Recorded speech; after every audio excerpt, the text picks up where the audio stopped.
We're going to review a couple of squat variations in your 6-week program. We're going to be incorporating a dumbbell squat. But I wanted to just review, first of all, a couple of technique and intuitive pointers for you for squatting. And if you're not real comfortable with squats, sometimes you could use at home maybe a kitchen chair.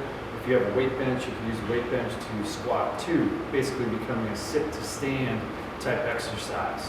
And so to begin with, when we do a squat, we want to make sure your stance is such that your feet are about shoulder width apart, and your toes are pointing out about 15 degrees, or 10 to 15 degrees, so you're slightly outgoing. And then as you squat, we're going to be trying to keep your chin and chest up, shoulders back and down. So as I squat maybe from the side here, as I go into this movement, I'm going to keep my chin up here, hands on my hips.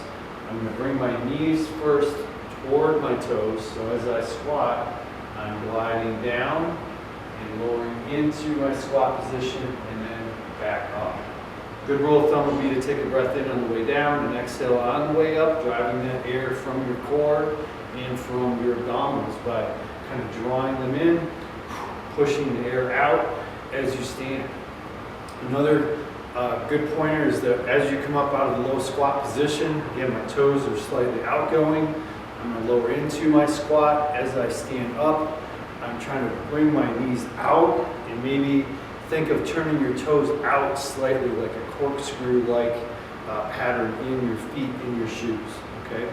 So one variation would be using your bench. So if I back myself up to the bench, if you're not so sure, if your legs feel kind of weak, and you're a little scared even just starting to squat, you can lower to the bench. You have your hands on your hips right here. Take a breath in, tighten the tummy, hinge forward, drive through the heel of your foot, and stand. So I take a breath in. When I get to the top, I'm blocking my hips, making sure I'm keeping my shoulders set back and down and engaging with that core. Always bracing, always bracing. Now, a couple other variations we have, but for today, the main other variations are going to be our dumbbell squat. And with this one, we're going to hold your dumbbells at your side. I'm going to lower my hips, just like my body's dropping down the elevator. We're going to drop those hips straight down. Bring your knees over the toes. Inhale as you come down. Exhale on the way up. All right. And then finally, one last variation would be a goblet squat variation. So we're going to hold your dumbbell or kettlebell, whatever you may have, right here by your chest.